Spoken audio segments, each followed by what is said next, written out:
Hello. Once again आपका फिर से स्वागत है आपके फ्यूचर सिक्योर इंस्टीट्यूट के ऑनलाइन प्लेटफॉर्म पर। दोस्तों, जैसे कि आपको पता है कि आरआरबी जेई ने अपना नोटिफिकेशन रिलीज किया है। तो आरआरबी के कंटेक्स्ट में हम एक मैकेनिकल स्ट्रीम के लिए भी एक बैच अनाउंस करने वाले हैं। तो उसके रिगार्डिंग थोड़ा पहले सिलेबस को डिफाइन करेंगे, क्या क्या सिलेबस है, सीबीटी 1 में क्या है, सीबीटी 2 में क्या है, किस तरह से इस पेपर को अप्रोच करना है। क्योंकि जब तक आपको सिलेबस नहीं पता होगा तो आप उस रास्ते को कैसे अचीव करेंगे। क्योंकि किसी भी एग्जाम को अगर आपको क्रैक करना है तो 3 पिलर उसमें मस्ट होते हैं। मैं आपको बता रहा हूं क्या क्या पिलर उसमें रहेंगे। पहला रहेगा आपके पास सिलेबस।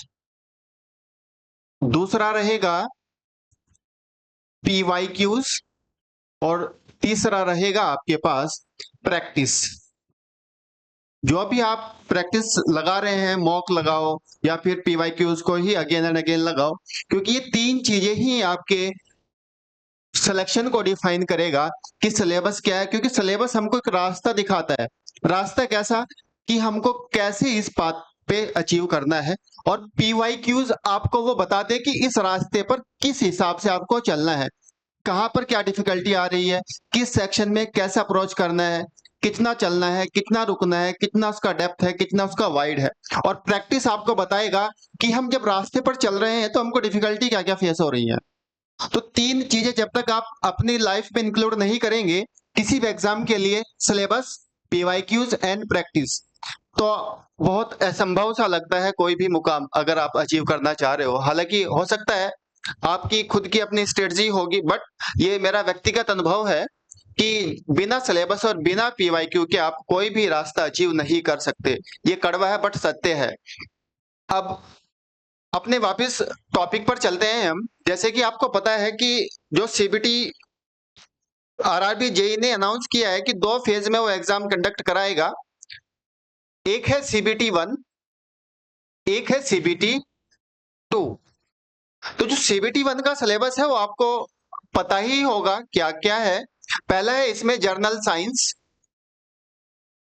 दूसरा है इसमें जर्नल अवेयरनेस। थोड़ा ध्यान देंगे, उसने बोला जर्नल अवेयरनेस, सामान्य जागरूकता। उसने सामान्य जानकारी नहीं बोला है।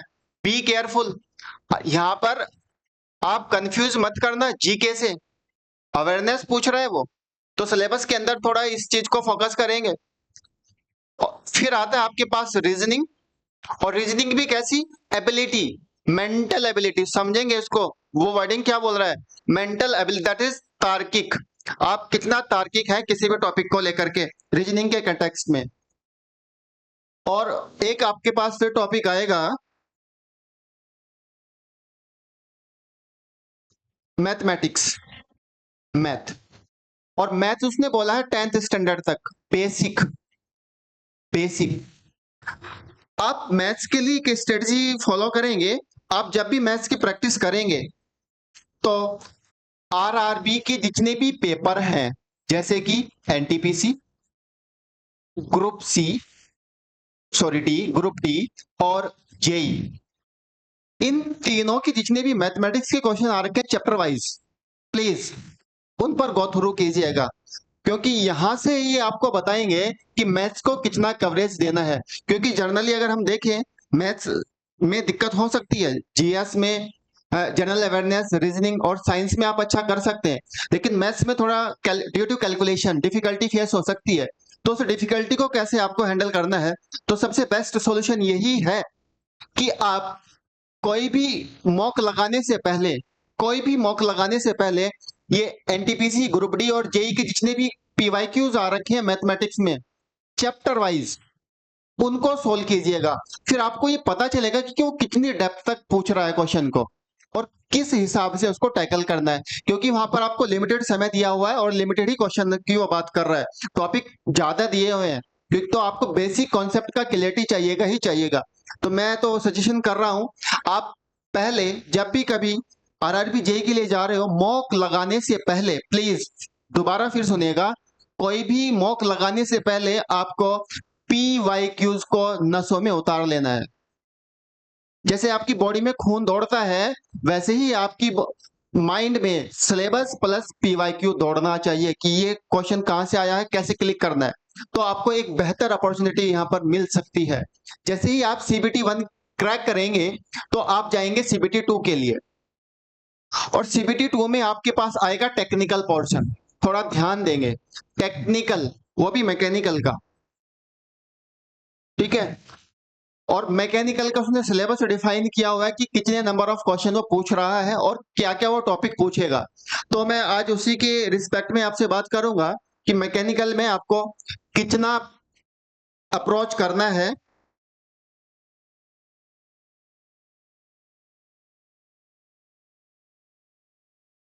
और क्या क्या टॉपिक इस सिलेबस में इसने दिया हुआ है। तो सबसे पहले सिलेबस के अंदर में ना घुसते हुए मैं आपको एक मोटा मोटा कंटेक्स्ट बताता हूं कि आरआरबी जेई का जो मैकेनिकल का पोर्शन है उसमें उसने क्या क्या पूछने की कोशिश की है। इसने पहला पूछा इंजीनियरिंग मैकेनिक्स। थोड़ा शब्दों पे ध्यान देंगे, आपको एकदम से टोट के नहीं पढ़ना है कि बस हो गया, नहीं, सब्जेक्ट के अकॉर्डिंग रुक के चलना है। समय लो, पीवाईक्यूज देखो, आगे बढ़ो। इंजीनियरिंग मैकेनिक्स, फिर पूछा उसने मटेरियल साइंस। आपके पास क्लियरिटी होनी चाहिए कि क्या क्या टॉपिक को कितना वेटेज देना है। फिर उसने पूछा है स्ट्रेंथ ऑफ मटेरियल, सोम जिसको बोलते हैं।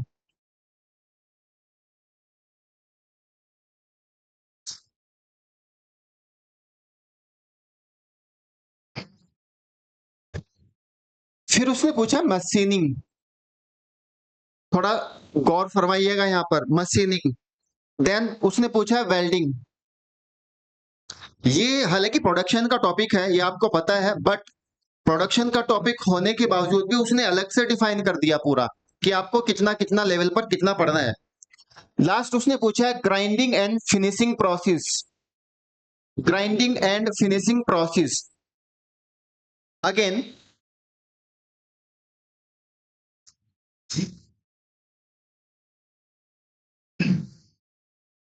नंबर 6 ग्राइंडिंग फिनिशिंग हो गया।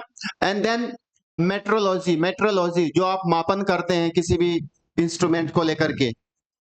नेक्स्ट उससे टॉपिक पूछा है fluid mechanics and hydraulic machinery.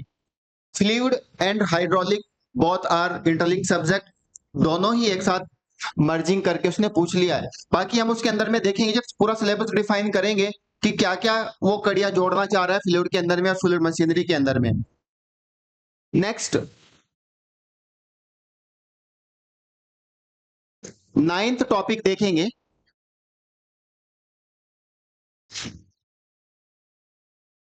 9th में आपको पूछ रहा हो इंडस्ट्रियल मैनेजमेंट, इंडस्ट्रियल मैनेजमेंट।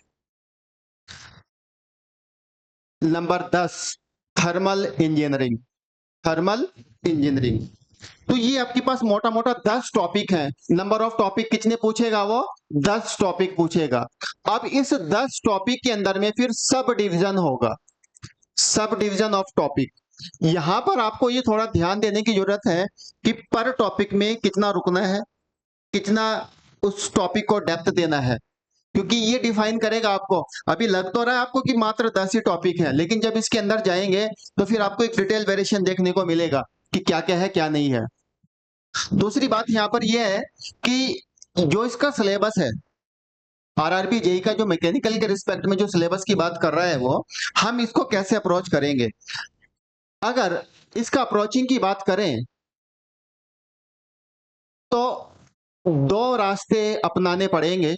क्या क्या रास्ता मैं आपको बता रहा हूं। पहला रास्ता एक होगा थ्योरी पोर्शन, जो क्लास में डिक्टेट हो रहा है, जो आपको होमवर्क या फिर असाइनमेंट फॉर्म में मिलेगा, वो आपको टैकल करना है। दूसरा एमसीक्यूज, और तीसरा है पीवाईक्यूज प्रैक्टिस, जो कि ये आपके पास होमवर्क के फॉर्म में हो सकता है। अगर मैं आपको बोलूं कि भाई आपको बोला जाएगा कि ये इस टॉपिक को आपको करके रखना है, घर पे जितने भी पीवाईक्यूज हैं उनको सोल्व करना घर पर। दूसरा इसका रास्ता ये हो सकता है कि थ्योरी प्लस पीवाईक्यूज जो थ्योरी से लिंक कर रहा है प्लस प्रैक्टिस। ये दो तरीके होते हैं कि एग्जाम को बैठने के लिए, मीन्स एग्जाम को निकालने के लिए। आपको जो भी रास्ता अच्छा लगे उस पर चलना, बट मैं यहां पर सजेशन करूंगा कि आपको जो सेकंड वे है इसको फॉलो करना है। क्योंकि जो सेकंड रास्ता है वो क्या बता रहा है कि हमको थ्योरी के साथ साथ पीवाईक्यू को भी इंटरलिंक करना है, कि जो भी थ्योरी आप पढ़ रहे हैं उसमें पीवाईक्यूज को किस तरह से वो पूछना चाह रहा है। देन ये आपके पास फिर एक्स्ट्रा है, ये है फिर आपके पास होमवर्क। अब यहाँ पर होमवर्क का थोड़ा ध्यान रखेंगे। एक तरफ तो मैं बोल रहा हूं कि होमवर्क जो है वो पीवाईक्यू फॉर्म में आपको खुद करना है, और मैं दूसरा कंटेक्स्ट आपको बोल रहा हूं कि पीवाईक्यूज आपको घर पे होमवर्क नहीं करना है, वो क्लासरूम में करना है, दैट इज क्लास वर्क।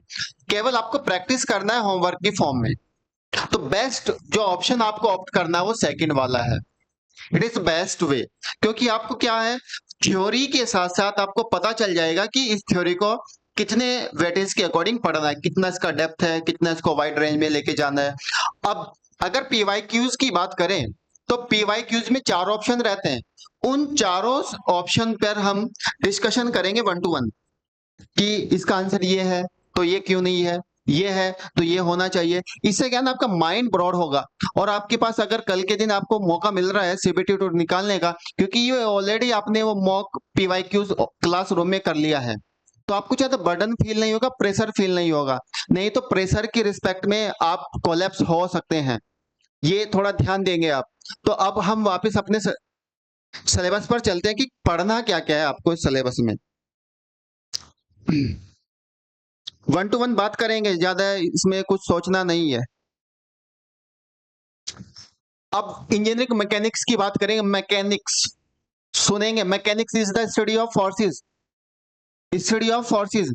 अगर आप किसी भी बॉडी पर फोर्सेस लगा रहे हैं तो उस बॉडी में क्या क्या चेंजेस आपको देखने को मिलेंगे, जो उसका पूरा होलिस्टिक स्टडी होगा वो क्या होगा, मैकेनिक्स होगा। उसी के कंटेक्स्ट में वो आपके पास सिलेबस पूछ रहा है, आपने अगर फोर्स लगाया है तो वो फोर्स कहाँ कहाँ को लग रहे हैं, हॉरिजॉन्टल है, वर्टिकल है, कैसा है।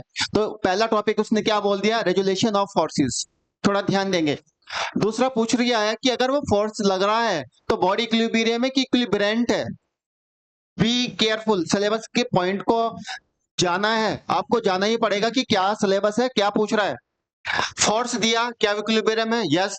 Parallelogram law of forces, triangular law of forces, polygon law of forces, देखो सारे फोर्सेस पूछ लिए उसने। लेमिस थ्योरम, थोड़ा रुकेंगे। अब यहां तक आते आते आपके पास फोर्सेस का सारा स्ट्रक्चर तैयार हो गया कि क्या फोर्सेस है, कैसे उसको टैकल करना है, क्या क्या थ्योरीज में निकल के आ सकती है। नेक्स्ट आ रहा है couple and momentum of couple, जिसको हम आघूर्ण बोलते हैं। Condition for equilibrium of rigid body, be attentive. क्या पूछ रहा है, rigid body, rigid body, rigid body पर अगर फोर्सेस लगा रहे हैं तो क्या क्या उसके अंदर में आपको देखने को कंडीशन मिल रही है कि वो इक्विलिब्रियम है या नहीं है। फिर आ रहा है number of coplanar non coplanar forces, definition of static friction, dynamic friction, derivation of limiting angle of friction and angle of repose. That is पूरा कंप्लीटली अगर हम बात करें, ये किसकी बात कर रहा है, फ्रिक्शन की बात कर रहा है। Regulation of forces considering friction when a body move horizontal plane, incline plane. फिर अगेन अगर फ्रिक्शन लग रहा है बॉडी पर तो हॉरिजॉन्टली है या फिर वो वर्टिकली है या फिर इंक्लाइन है, वो कैसे बॉडी एक्ट कर रही है ड्यू टू फ्रिक्शन, ये भी हमको स्टडी करना पड़ेगा। Momentum of inertia, radius of Grecian, ये अलग अलग सेक्शन उसने दिया हुआ है सिलेबस के अंदर में, हम इन सभी सेक्शन को स्टडी करेंगे। Next Newton's law of motion, Newton's law of motion, motion of projectile, D'Alembert principle, definition of law of conservation of energy, law of conservation of momentum. तो ये हमारे पास सिलेबस है मैकेनिक्स का। ये पूरा सिलेबस अब आपको समझ में आ रहा है कि मोटा मोटा हमको पढ़ना क्या क्या है, क्या क्या पढ़ना है। पहला उसमें पढ़ना है फोर्स, दूसरा प्लस फोर्स की जितनी भी थ्योरी है वो पढ़ना है। दूसरा इसमें पढ़ना है फ्रिक्शन क्या है, फ्रिक्शनल के प्रोसेस क्या क्या है, इंक्लाइन, वर्टिकल, हॉरिजॉन्टल। तीसरा मोमेंट ऑफ इनर्शिया, या मैं इसको बोल सकता हूं ग्रेविटेशनल। एंड आपको लॉज पढ़ने हैं, Newton's, energy conservation, momentum conservation. अब इतना पढ़ने के बाद जैसे ही ये टॉपिक आपका हुआ, आपको करना क्या है, जस्ट वेट।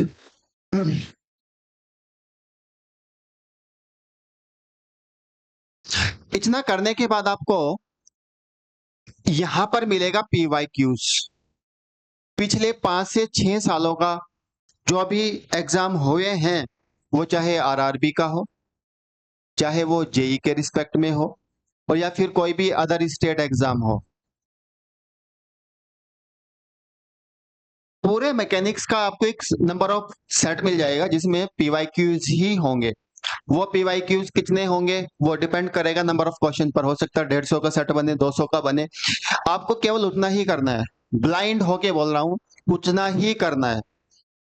पर टॉपिक आपको रुकना पड़ेगा, उससे आपको पता चल जाएगा कि इस टॉपिक को कितनी रेंज तक कवर करना है।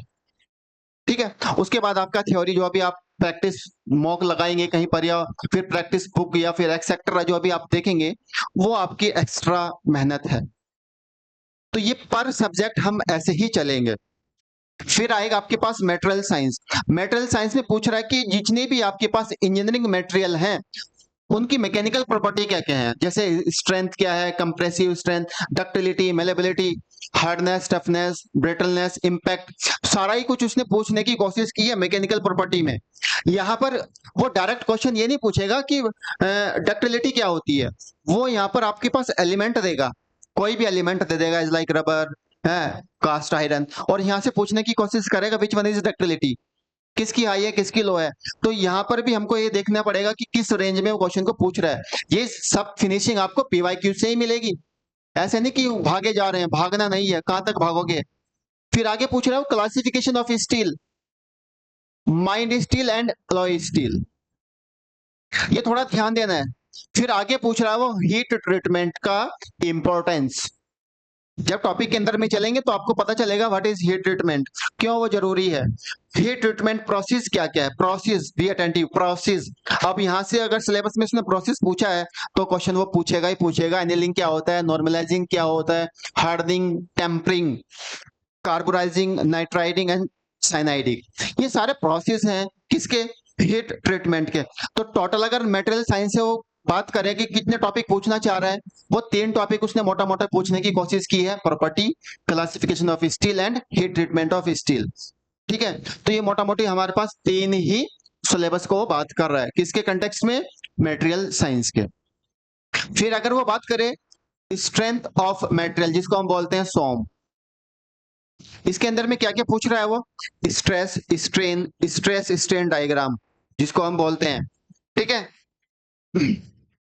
Factor of safety, thermal stress, strain energy, proof resilience and modulus of resilience, shear force, bending moment diagram, BMD CMD as like, cantilever beam, that means ये पूरा बीम का बात कर रहा है। Fix beam, torsion in shaft, यहां देखेंगे torsional, torsional theory पूछ रहा है वो, एंड स्प्रिंग पूछ लिया, थिन सिलेंडर सेल पूछा है, नॉट थिक, थोड़ा ध्यान देंगे। हालांकि जब हम थिन सिलेंडर करेंगे तो उसमें हम थिक की भी बात कर लेंगे, क्योंकि उस पर भी नंबर 1 क्वेश्चन पूछ ले जाते हैं। फिर वो पूछ रहा है मशीनिंग क्या क्या है, machining that is working principle of lathe. देखो लेथ का जो प्रिंसिपल है वर्किंग का, कैसे लेथ चलती है, उसकी वो बात करना चाह रहा है। ठीक है, अब आगे वो टाइप्स ऑफ लेथ पूछ रहा है, लेथ के टाइप्स पूछ रहा है, single point, cutting tool, geometry tool, tool signature, function of tool angle, general and special operation, turning, facing, ये जितने भी लेथ पर ऑपरेशन हो सकते हैं वो सब यहां पर बात करेगा।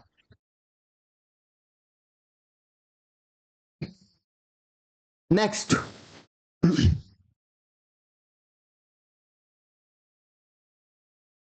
वेल्डिंग। वेल्डिंग में सिलेबस देखेंगे, ये पूरा सिलेबस वेल्डिंग का है। क्या क्या पूछ रहा है वो, इंट्रोडक्शन क्या है, classification of welding process, advantage and limitation of welding, advantage भी पूछ रहा है और लिमिटेशन भी पूछ रहा है, क्योंकि अगर पॉजिटिव है तो उसका नेगेटिव भी कॉन्सिक्वेंसेस बन सकते हैं। Principle of arc welding, arc welding equipment, choice of electrode for different metal, principle of gases, gases की भी बात कर रहा है वो, equipment of gas welding, welding process, arc and gas, soldering, browsing technique, types of application of solders and fluxes, various flame cutting,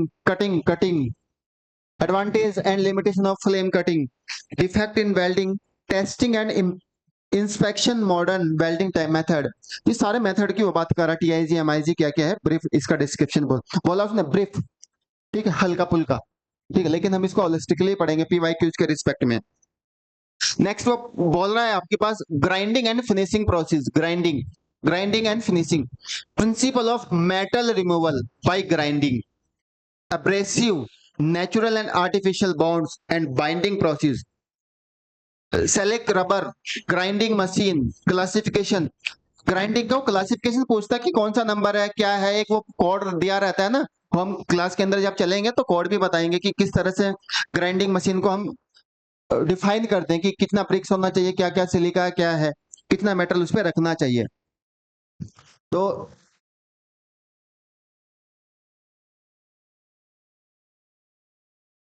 next आपके पास आता है अब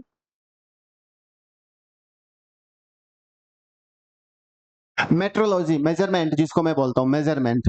इसने क्या क्या पूछा, linear measurement, slip gauge and dial indicator, angle measurement, bevel protector, sine bar, angle slip gauge, comparator, mechanical, electrical, optical, pneumatic, measurement of surface roughness, methods of measurement by comparison, tracker instrument and by interferometry, collimator, spring microscope, interferometer, inspection of machine part. मतलब ये सारा ही पूछने की कोशिश कर रहा metrology में। अब मशीन में कैसे मेजर करेंगे, स्केल पर कैसे मेजर करेंगे, ऑप्टिकल कैसे मेजर करेंगे, इलेक्ट्रिकल मैकेनिकल एंगल कैसे निकालेंगे, इंक्लाइन है या फिर आपका सरफेस प्लेन है as like, fluid machine and machinery. ये बहुत ही अच्छा टॉपिक है, कॉन्सेप्चुअल टॉपिक है, मजेदार टॉपिक है, ज्यादा इसमें घोच पोच भी नहीं होगा। सिंपल इसने पूछ लिया, पहला ही टॉपिक लिखा प्रॉपर्टी ऑफ फ्लूइड। जब हम फ्लूइड पढ़ रहे हैं आपको पता होना चाहिए what is fluid, what is property of fluid, density, specific weight, direct question है, डायरेक्ट क्वेश्चन पूछेगा वो, viscosity, surface tension, compressibility, capillary, Pascal law, measurement of pressure, concept of buoyancy. Simple वेटीज है, सिंपल, बहुत मजेदार क्लासेस होने वाली है। ट्रस्ट मेन कंसर्न रहेगा, प्लीज मैं आपसे रिक्वेस्ट कर रहा हूं ट्रस्ट को बनाए रखिएगा, क्योंकि ये जो वैकेंसी आई है काफी सालों के बाद आई है और आपके पास एक अच्छा मौका है in the field of mechanical engineering की स्ट्रीम में, रेलवे के कंटेक्स्ट में। Concept of Reynold number, pressure, potential and kinetic energy, liquid, total energy, laws of conservation, mass, energy, momentum, velocity of liquid, discharge, Bernoulli equation, वाह, and assumption, venturimeter, pitot tube, current meter. तो syllabus को पढ़ते हुए भी मजा आ रहा है, तो क्लास के अंदर जब चलेगा तो और भी अच्छा मजा आएगा।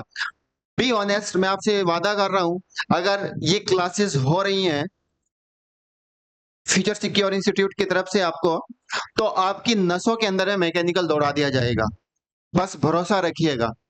Working principle and construction details of centrifugal pump, efficiency, manometer efficiency, volumetric efficiency, mechanical efficiency, जितनी भी नंबर ऑफ इफिशियंसी आ सकती है वो सब बात कर रहा है।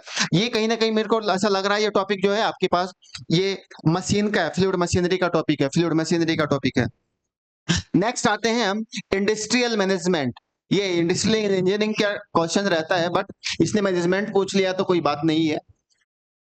Job analysis, motivational, different theories, stratification, performance, reward system, production, जितना भी देखेंगे, जितना भी इंडस्ट्रियल में आप देखेंगे उसको कैसे मैनेज करना है, तो ये पूरा जो टॉपिक है उसी के रिगार्डिंग बात करेगा।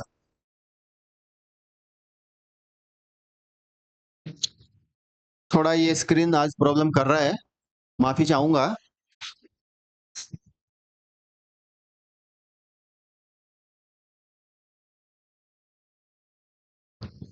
Material in industry, inventory control models, ABC analysis, safety stock, reorder level, economic ordering, quantity, break even analysis, कहां पर आपको प्रॉफिट हो रहा है, कहां पर लॉस हो रहा है, कितना है, क्या है, सब देखेंगे।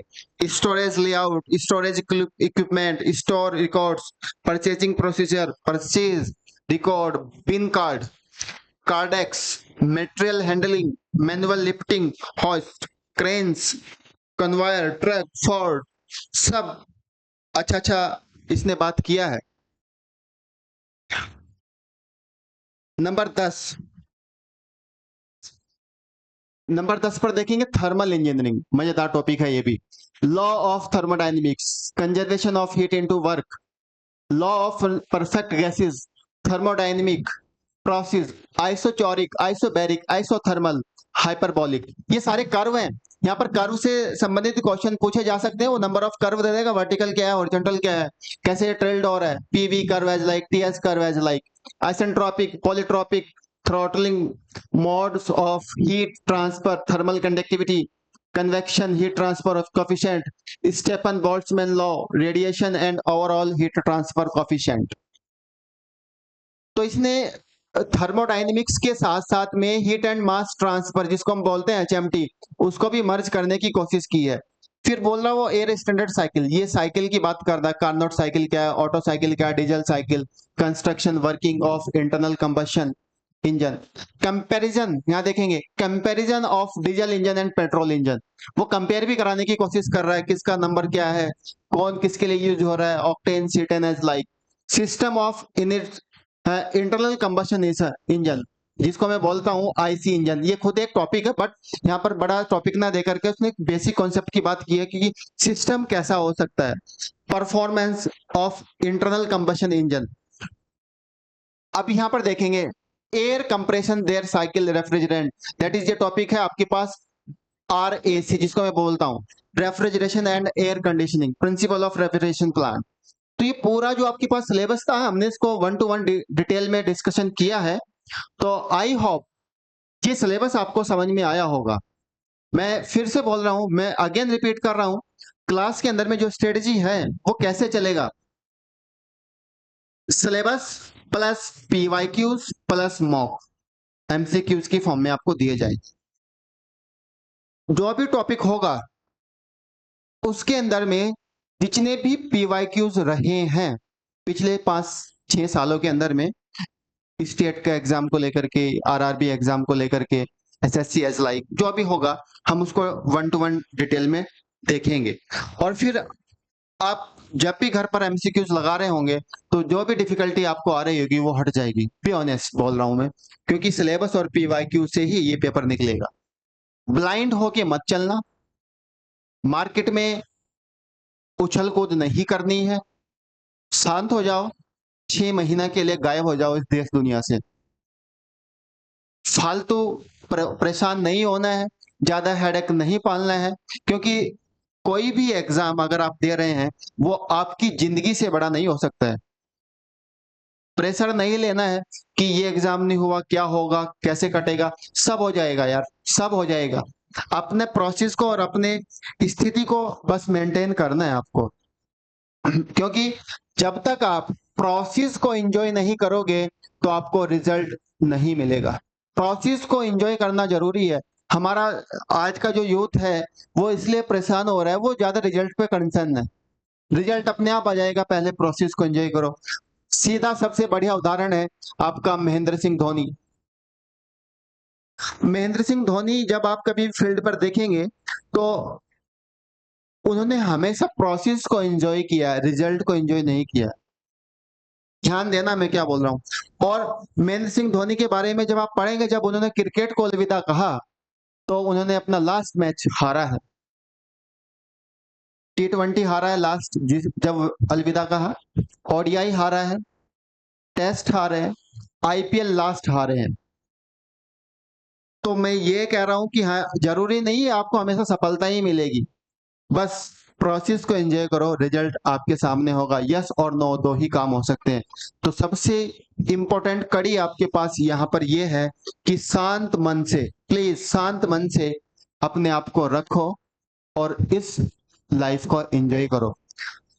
जब कभी भी आप, जरूरी नहीं कि यही एग्जाम, कोई भी एग्जाम, इवन अपनी लाइफ का भी एग्जाम अगर आप फेस करें कोई भी, तो सजेशन मैं अपनी तरफ से दे रहा हूं, आप सुबह अपनी दिनचर्या में परिवर्तन करें। लेट नाइट तक नहीं पढ़ना है। ये बहुत से बच्चों की आदत होती है कि लंबी रातें पढ़ रहे हैं और फिर दिन में सो रहे हैं। नहीं, प्लीज, रात प्रकृति ने आपको आराम के लिए दिया है। दिन में पढ़ाई करो, 8 घंटा पढ़ो, 8 घंटे सो, सोना भी जरूरी है।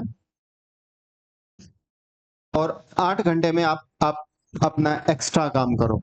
24 घंटे ही होते हैं, 3 into 8, मजा आ जाएगा लाइफ का। दिनचर्या बदलनी पड़ेगी बस। सुबह उठकर लंबी पैदल यात्रा करो, 1-2 किलोमीटर की, ताकि बॉडी एनर्जेटिक रहे।